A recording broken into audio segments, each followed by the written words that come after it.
Bonjour أصدقائي صديقاتي bonjour mes amis مرحبا بكم مرة أخرى على قناتكم Apprendre le français avec Jalel.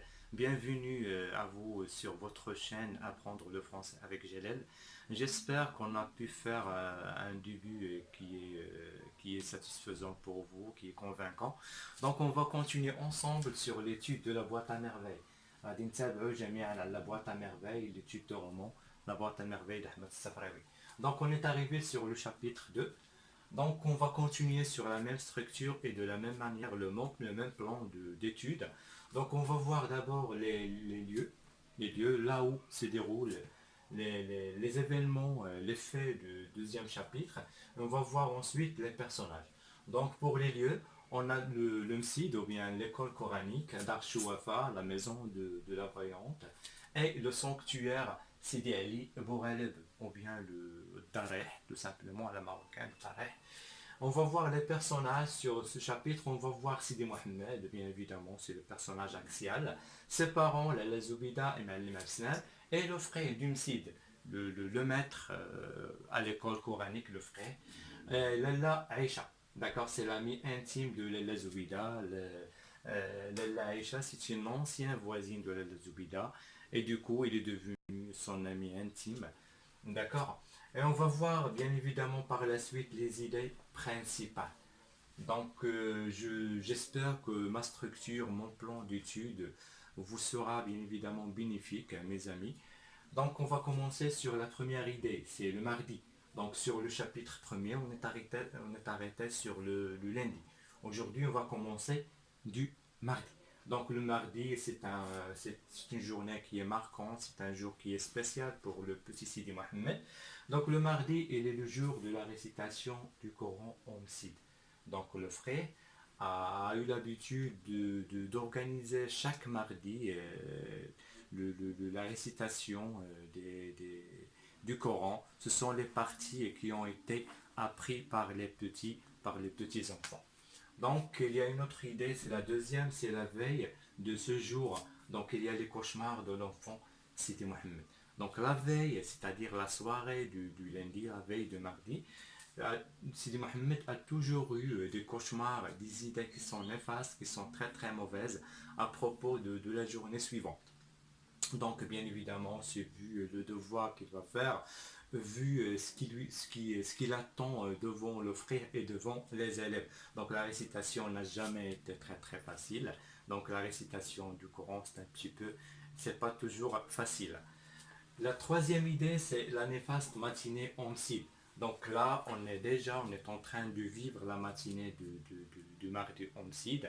Donc ça a toujours été une néfaste matinée homicide où l'enfant découvre, il est en train de découvrir bien évidemment l'hostilité du monde à travers la baguette de Konassé. La baguette de Konassé, tout simplement, c'est un bâton. C'est une baguette avec laquelle le frère frappe les petits enfants. Il est de Konassé, c'est-à-dire sur de Koni. Koni, bien le coin, ça s'appelle le coin. En arabe, à la marocaine, c'est de Sfarj. C'est Sfarj, je crois. Donc ça s'écrit comme ça, le coin avec un G à la fin. C'est ce qu'on appelle à la marocaine Sfarj. Donc c'est une baguette de Konassé et la crayoté du frère. Donc tout simplement, il remarque qu'il est en train de voir une vision un petit peu terrible, un petit peu terrifiante de frère. Donc il regarde également les regards des petits enfants. Donc vu sa mentalité, vu sa manière de voir les choses, vu son caractère, le petit Sidi Mohamed a du mal à supporter les regards des petits enfants et le regard du frère au moment de la récitation. Donc d'habitude, Sidi Mohamed a toujours trouvé une difficulté pour débuter, pour commencer ses récitations. Il a bien fait son travail, il a bien appris le Coran, mais au moment de la récitation, il trouve une difficulté. C'est comme ça, Sidi Mohamed, il est comme ça, sa manière de penser, sa manière de voir les choses. Sa personnalité est un petit peu différente, il a une personnalité un petit peu solide, il ne supporte pas, bien évidemment, ces visions de maîtrise, ou bien, je sais pas, tout simplement, donc c'est une personnalité un petit peu différente, Sidi Mohamed. C'est ce qu'on va voir dans les chapitres qui vont suivre, vous allez remarquer. C'est bien évidemment ces réactions devant des événements un petit peu, surtout quand il s'agit des événements un petit peu douloureux. D'accord. Il y a une autre idée, c'est la visite du sanctuaire de Sidi Ali Bouraleb l'après-midi. Donc l'après-midi du mardi, c'est terminé, la récitation, c'est terminé le msil. Donc il part, il a une après-midi qui est libre, donc il part avec sa maman et son ami intime, l'Aïcha, pour voir le sanctuaire de Sidi Ali Bouraleb. Donc à Sidi Ali Bouraleb, donc Dareh, ils vont voir bien évidemment des pratiques qui sont très très marocaines.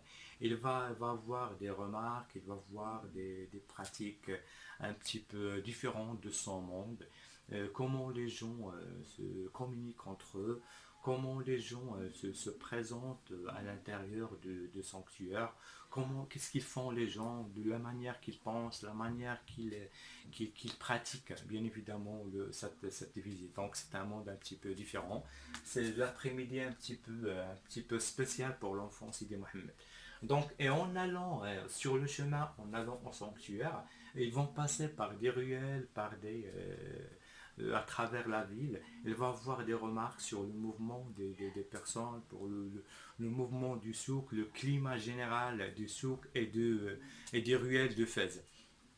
Et après, ça vient bien évidemment la description du quotidien du père.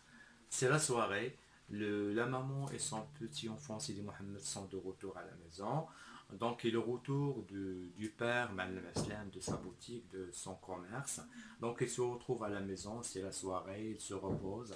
Donc, pour Ma'alem Aslam, le papa, elle a eu toujours l'habitude de raconter son quotidien, de raconter les détails de son travail, que ce soit à propos du voisinage qu'il a à la Kessaria ou bien au souk, concernant bien évidemment le mouvement de son commerce, comment ça marche pour lui que pour ses voisins.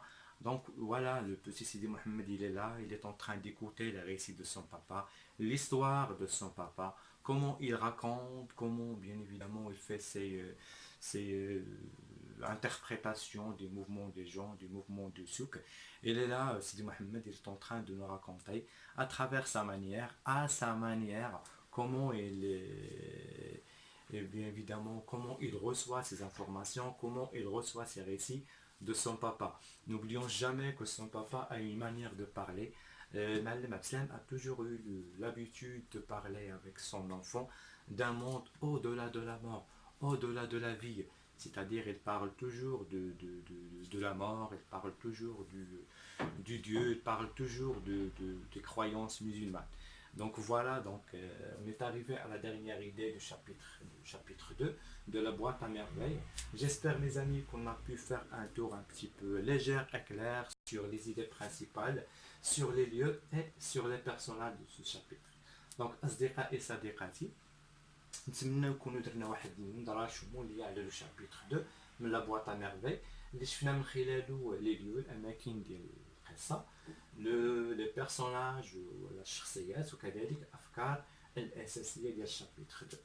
Donc, mes amis, si vous avez des questions, si vous avez des remarques, si vous avez, on est là pour répondre, on est là pour échanger les idées. دونك نتمنى اصدقائي نكونوا الشرح ديال الشابيتر 2 يكون واضح ويكون مقتضب جدا. D'accord, donc n'oubliez pas subscribe, n'oubliez pas de mettre vos commentaires, on est là pour répondre et pour voir. دونك اصدقائي صديقاتي ما تنساوش الاشتراك في القناه ديالنا باش تشجعونا باش ان شاء الله نقدموا les chapitres suivants de la boîte à merveilles. Également, il y a d'autres cours sur notre chaîne que vous allez voir par la suite. Donc, لحد الآن ما بقى لي إلا نودعكم mes amis على أمل اللقاء بكم إن شاء الله في la vidéo الماجية. Très bonne journée. Merci beaucoup. Sur